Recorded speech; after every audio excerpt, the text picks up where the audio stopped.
Tragedia ecológica, desastre ambiental. Brasil, Bolivia y Paraguay luchan por controlar los múltiples focos de incendio que se extienden por toda la selva amazónica. El mundo mira preocupado lo que está ocurriendo en buena parte del pulmón del planeta, que produce un 20% del oxígeno de la Tierra. Para cubrir este tema desde todos los ángulos, todos los enfoques, estamos en vivo de los 3 países más afectados por estos incendios. En Brasil está Francho Barón, desde Paraguay, Sani López Garelli, y en Bolivia, Gloria Carrasco. Vamos a arrancar este análisis con Brasil. Hola Francho, buenas noches. Hasta ahora el presidente Jair Bolsonaro se limitaba a decir que se trataba de actos criminales y también intentaba desligar al Estado de cualquier responsabilidad del inicio del fuego. Ahora parece estar más decidido a combatir con todos los recursos estos incendios. Este viernes firmó un decreto para mandar al ejército para que ayude en el control de las llamas y en minutos espera un mensaje en relación con este tema. ¿Cuál es la situación actual y qué acciones está tomando el gobierno? Bueno, Juan Pablo, buenas noches. Pues efectivamente ha sido necesaria una fortísima presión, no solamente en el interior de Brasil, a través de las redes sociales y a través de las ONGs medioambientales que operan en este país, que han terminado convirtiendo en una olla a presión prácticamente el Palacio de Planalto, sino que también ha sido necesario, como te decía, que esto saltase a la escena internacional y que varios mandatarios destacados pues, se pronunciaran en términos muy duros sobre lo que está sucediendo en Brasil ya desde hace tiempo, abanderados todos ellos por el presidente francés, como bien sabes, Emmanuel Macron, que junto a Irlanda, Francia e Irlanda, pues incluso llegaron a amenazar, ¿no?, a Brasil con dejar en suspenso, poner en el freezer el acuerdo comercial de libre comercio entre el Mercosur y la Unión Europea. Bueno, esto ha llevado a Bolsonaro, como te digo, prácticamente a un atolladero y ha firmado hoy, esta tarde, un decreto presidencial, como tú bien decías, para autorizar el envío de tropas, de unidades del ejército a toda la región amazónica, a lo que aquí se conoce como la Amazonia legal, los 9 estados que componen esta vasta región, con las siguientes labores, y te lo voy a leer textualmente: acciones preventivas y represivas contra delitos medioambientales y la investigación y el combate a los focos de incendio. Por lo tanto, se puede interpretar esto claramente como una marcha atrás, ¿no?, en el discurso articulado durante los últimos días, un discurso que transitó primero entre el negacionismo absoluto de la existencia de este problema y después hacia la acusación frontal a las organizaciones medioambientales que operan en este país, a las que Bolsonaro durante 2 días consecutivos acusó de poder estar detrás del repunte de estos incendios en todo el Amazonas. Así que, por lo menos, bueno, pues ya tenemos una primera respuesta, al parecer contundente, por parte del gobierno de Brasil para tomar por primera vez cartas en el asunto. Juan Pablo. Francho, recién destacabas la intervención de Emmanuel Macron, el presidente de Francia, que ha dicho que rechazará el acuerdo Unión Europea-Mercosur por la postura de Bolsonaro, más allá de que hay otro argumento local para el líder francés vinculado con la resistencia de los campesinos franceses a la firma de ese acuerdo. ¿Ha cambiado Bolsonaro de acusar a las ONG de fomentar este desastre con acciones delictivas a esta intervención con un decreto y la llamada a las Fuerzas Armadas, al ejército? Mientras tanto, apareció Donald John Trump, el presidente de Estados Unidos, respaldando a Bolsonaro no por este tema, sino por la relación bilateral Brasil-Estados Unidos, pero también ofreciendo ayuda estadounidense para tratar de mitigar los efectos de esta tragedia ecológica. ¿Cómo se ha tomado la intervención de Trump, bastante reciente, hace media hora, 45 minutos, que tuiteó al respecto el presidente de Estados Unidos? ¿Y cómo reacciona la clase política brasileña frente a estos vaivenes de Bolsonaro? Bueno, evidentemente el tuit publicado hace poco, como dices, de Donald Trump supone un balón de oxígeno total hacia un gobierno que se ha visto progresivamente más aislado durante los últimos días. Es decir, lo que hemos visto desde ayer por la tarde a hoy ha sido un auténtico aluvión de críticas de países que se han ido posicionando poco a poco del lado de Francia, incluso Canadá. Justin Trudeau también se pronunció en términos muy duros contra Brasil, contra Bolsonaro, y por lo tanto esta era una noticia que Bolsonaro necesitaba urgentemente. ¿Cuál era la posición del que teóricamente es su aliado Donald Trump? Bueno, Donald Trump ya se ha pronunciado poniéndose de alguna forma del lado de Bolsonaro, diciendo, incluso si lo lees textualmente, que la relación hoy, a día de hoy, entre Brasil y Estados Unidos es más fuerte que nunca y, por lo tanto, para su gobierno, para el gobierno de Bolsonaro, esto sin duda alguna es un balón de oxígeno y una buena noticia. Aquí adentro, en Brasil, bueno, pues yo creo que la gran parte de la población todavía se siente tremendamente indignada, sobre todo porque ten en cuenta, Juan Pablo, que todo el discurso de Bolsonaro desde el inicio de su gobierno para revisar un poco la doctrina medioambiental de Brasil, para flexibilizar todas estas normas y estas leyes, para poder explotar de alguna forma, de forma económica, un poco más esta vasta región amazónica, bueno, siempre ha tenido como paño de fondo, como justificativa, la defensa del sector agropecuario brasileño, según él, según Bolsonaro, muy maltratado en las últimas décadas. Bueno, esto yo creo que hoy se le ha vuelto en su contra de alguna forma, ya que cuando la Unión Europea, justamente la Unión Europea, amenaza con poner en el freezer, poner en el congelador un acuerdo comercial vital justamente para el sector agropecuario y que incluso países europeos han propuesto hoy, como Finlandia, dejar de exportar carne brasileña en bloque, con el bloque de la Unión Europea, pues evidentemente esto ha sido un boomerang que incluso Bolsonaro se habrá visto en la tesitura de que el propio sector que lleva defendiendo desde hace tiempo, pues se le podía venir encima. Así que una situación realmente compleja, te diría, la que ha vivido el presidente brasileño en las últimas horas.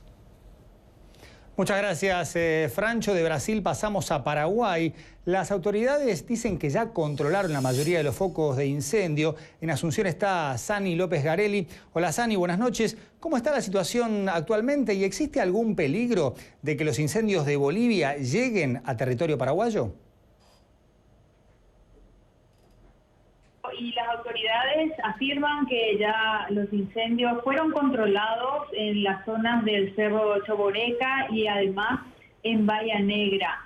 Eran las principales zonas donde las quemazones estaban prácticamente incontroladas. El jueves hubo una lluvia intensa por la noche, esto ayudó tremendamente, afirman los especialistas. También hubo un cambio de viento, el viento cambió de norte a este, llevando las llamas hacia el Río Negro. Esto también fue una ayuda muy grande y además otros focos que fueron controlados por ganaderos de la zona. No obstante, el secretario de Emergencia Nacional, el ministro de la Secretaría de Emergencia Nacional, Joaquín Roa, dijo que aún quedan 154 focos que no fueron controlados. Además, sigue latente esto que mencionaba, los incendios de Bolivia, que si llega a haber un cambio de viento podrían ingresar al país y por eso las autoridades dicen que se estableció un puente aéreo entre Asunción y las áreas potencialmente peligrosas con helicópteros y bomberos forestales para poder accionar cuanto antes si aparece una amenaza, Juan Pablo. Sani, ¿se sabe la causa de los incendios en Paraguay? Las autoridades creen que las causas, bueno, además de la sequía en la zona, son más bien incendios de establecimientos ganaderos para tratar de optimizar la tierra que salieron de control debido a esta intensa sequía y ya no pudieron ser controlados. Claro. La lluvia, te decía, ayudó muchísimo este jueves y incluso hubo una declaración de emergencia nacional en 2 departamentos por parte del Senado ante esta preocupación que se dio, y esto va a ayudar a liberar fondos y hacer que los ministerios puedan accionar cuanto antes en cuanto a logística se refiere, Juan Pablo. Sani, la última pregunta, ¿cuántas medidas debieron tomarse y si está previsto algún operativo adicional? Está el puente aéreo que han establecido, además hay conversaciones permanentes con Bolivia por parte de las autoridades paraguayas, ya que aquí en Paraguay están controlados los incendios, pero sigue latente esa amenaza que podría venir de Bolivia, donde ya se están tomando las medidas pertinentes, pero tenemos entendido que aún no se ha controlado eso, depende del viento y hay actividades permanentes en cuanto a monitoreo se refiere con las autoridades bolivianas. Gracias, Sani. Dejamos Paraguay y nos vamos a Bolivia. Este viernes llegó al país un avión cisterna estadounidense para ayudar en el control de los incendios. En La Paz está Gloria Carrasco para darnos más detalles. Hola, Gloria, buenas noches. el gobierno boliviano parece haber tomado acciones un poco más rápido y temprano que otras naciones. El avión supertanque ya realizó los primeros trabajos. ¿Qué rol va a jugar? ¿Dónde comenzó a actuar? ¿Y qué se está haciendo en el resto de las zonas afectadas? Hola Juan Pablo, buenas noches. Mira, respecto a tu pregunta, la percepción no es esa de las organizaciones ecologistas en particular y tampoco de los sectores de oposición política del país. Ellos aseguran que después de 20 días el gobierno recién está actuando de manera seria respecto a lo que está pasando en la Amazonía, es decir, en la Chiquitanía boliviana, en el oriente boliviano, donde ya se han prácticamente perdido 744.000 hectáreas por los incendios. Esa es la situación. Por eso en ese contexto, con una esperanza de alguna manera de los pobladores de la región, de los ecologistas y de la gente que está trabajando como los voluntarios en la zona, ha sido bien recibido el avión, este tanker que ha llegado a la madrugada de este viernes y que ha trabajado a partir de las horas de la tarde en sus primeros sobrevuelos, especialmente en las regiones de la Chiquitanía, que han sido las mayores afectadas por los incendios, Juan Pablo.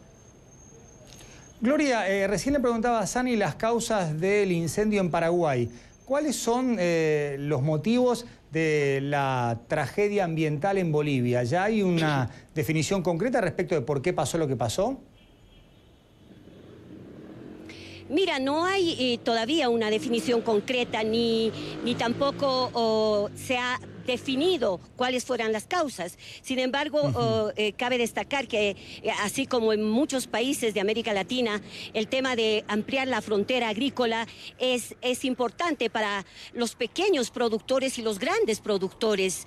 Esa situación genera una quema y muchas veces indiscriminada que llega a esta situación de poder derivar en grandes incendios forestales como el que estamos viviendo en Bolivia, como también de alguna manera el clima afecta. Bolivia está sufriendo un invierno muy seco y en la zona de la Chiquitanía, por ejemplo, que es exclusivamente de bosques secos, es realmente complicada la situación. En el tema del avión, el presidente Morales el día de hoy se refirió a la posibilidad de comprar uno nuevo para Bolivia para estas emergencias. Escuchemos lo que dijo más temprano. Y quiero aprovechar esta oportunidad, hermano gobernador, autoridades presentes, a las Fuerzas Armadas, ya instruir al ministro de Defensa que hagan cotizaciones, especialmente a los miembros de la Fuerza Aérea Boliviana. Trabajan en un proyecto para dotarnos con un avión tanker y no estar alquilando como estamos alquilando en este momento. Gloria, según las autoridades, ya son más de 700.000 hectáreas las afectadas por los incendios. Para darse una idea, esto equivale a más de 1 millón de canchas de fútbol. Recién destacaste la zona de la Chiquitanía, ¿es la más afectada? Y si hay previsión de que esta situación, cambio de viento mediante, puede complicar a otras partes bolivianas. Exactamente, la Chiquitanía es una de las regiones más afectadas. Ahí hablamos de 744 hectáreas ya prácticamente devoradas por el fuego. Sin embargo, hay otros sectores, inclusive en el departamento del Beni, también en el oriente boliviano, que están siendo afectadas por varios focos de incendio. El gobierno ha tomado medidas a partir del día de ayer respecto de un gabinete exclusivamente dedicado a lo que significa el medio ambiente. Ha desplazado carros cisternas, avionetas, helicópteros y ha contratado este tanker importante que considera la población, por lo menos de las regiones, una esperanza para poder evitar que estos incendios continúen y que no solamente se llevan los bosques bolivianos, sino también su fauna. 500 especies, muchas de ellas endémicas, podrían haber desaparecido en estos últimos 20 días. Juan Pablo. Muchas gracias, Gloria Carrasco, desde La Paz.